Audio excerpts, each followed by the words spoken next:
To fa masu saurare, cece-kuce ya ɓalle tsakanin Kilishi da kuma Jamila, inda Kilishi ta kama Jamila lokacin da take yi musu 'yan laɓe a bakin ɗaki.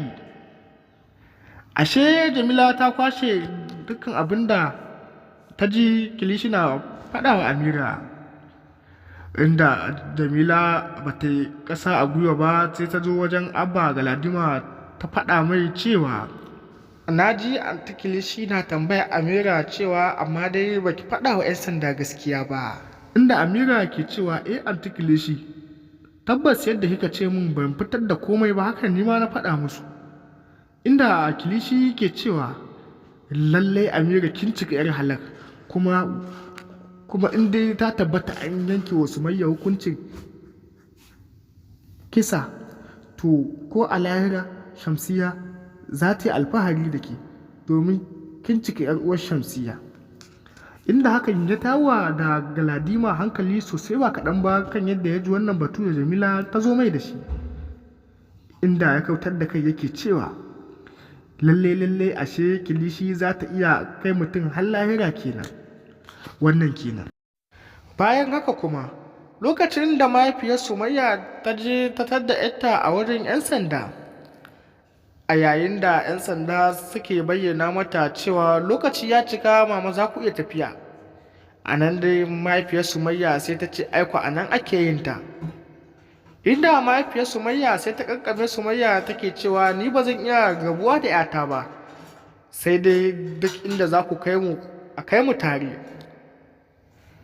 Inda shugaban 'yan sanda ya zo yake ce mata hajiya wannan ya saba dokanmu, kamar yadda aka buƙaci ki shigo to haka ake buƙatar ki tashi ki fita.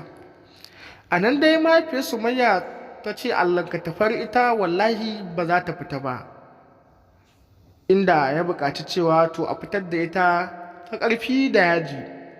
A nan dai Galadima ya buƙaci cewa don Allah a bi ta a hankali, sakamakon cewa wannan mahaifiyar matata ce kuma kamar mahaifiyata ce a wajena. Inda dan sanda yake cewa to shikenan ku je waje kai da baraban, za mu fito da ita a sauki, ba matsala, ku je waje. Wannan kenan. Sannan kuma a yayin da Fulani ke zaune a ɗaki isowar mai martaba, inda Fulani ke tambayar mai martaba yaya za a yi kenan. A lokacin da mai martaba ya buƙaci da fadawa kowa ya ganshi a fada, aiko hakan aka yi a cikin zaman fadan har da mahaifin marigayiya Shamsiyya. Bayan isowar mai martaba nan dai ya zauna a fada shi, inda ya fara da cewa ita dai Sumayya matar Abba ce kuma ita ma ta zama 'yar uwanmu, sannan kuma shari'ar za ta damule mana tunda duk waje ɗaya ake yi. Na yi in shawo kan wannan shari'ar nan, amma an ce mun kes ɗin nan ya fi ƙarfi na, inda dole kotu ce za ta yi alƙalancin wannan kisan. Inda ya ƙara da cewa yanzu dai sai dai mu umarci Abba domin ya saki matarsa don ganin cewa abin ya zo mana da sauƙi. A nan dai fadawa aka ƙara da cewa abin da ya kamata a yi tun farko kenan.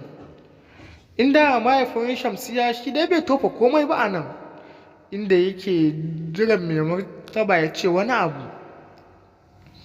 Sai mai martaba ya ƙara da cewa ya kamata yanzu a umarci Abba ya saki matarsa, domin idan ba haka ba mu abin zai kwaɓewa, dan ba zai yi a dinga yin abu komai a ɗaya ba.